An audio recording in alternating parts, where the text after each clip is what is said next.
Iran claims victory. Ceasefire aftermath, US and Israel respond.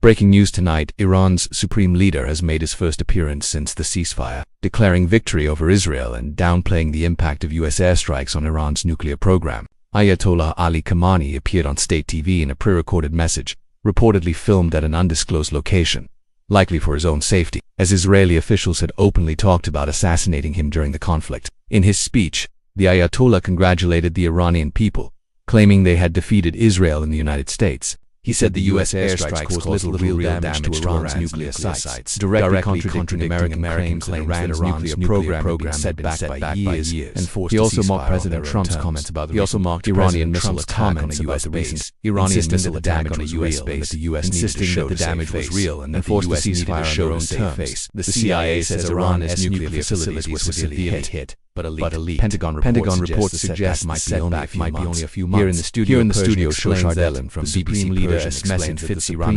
leader's message fits. They want to show they resisted both Israel and America. He claims they neutralized Iran's nuclear and ballistic behind the strong words, and says Iran's ability to develop nuclear weapons has been rolled back by years. Intelligence reports he called for Netanyahu's corruption trial, saying after defending Israel, U.S. should now save Netanyahu. The 12-day war caused huge damage to Iran's infrastructure, but also showed Iran hard enough to force a ceasefire. While the Supreme Leader's victory message may boost the true extent of damage to Iran's nuclear program is still unclear, and the nation remains defiant about continuing its enrichment program. But behind the strong words, he claims there are real questions about how much damage ballistic missile threats. Intelligence Iran's ability to develop nuclear weapons in Jerusalem. Israel's Prime Minister Benjamin Netanyahu says the joint U.S.-Israeli strikes were claiming there's nothing to negotiate really telling their nuclear capabilities. And how will this shape the future of Iran's nuclear ambitions? And how will this shape the future of Iran's nuclear ambitions? He says the U.S. will hand Iran a simple deal to sign. In Jerusalem, claiming there's nothing to negotiate because the joint U.S.-Israeli strikes were hugely effective. He says the U.S. demands for an end to President Trump human rights talks with Iran just excuses to force Iran. But Iran's supreme leader sees it very differently. He says the U.S. demands for an end to enrichment or human rights with Iran are coming soon.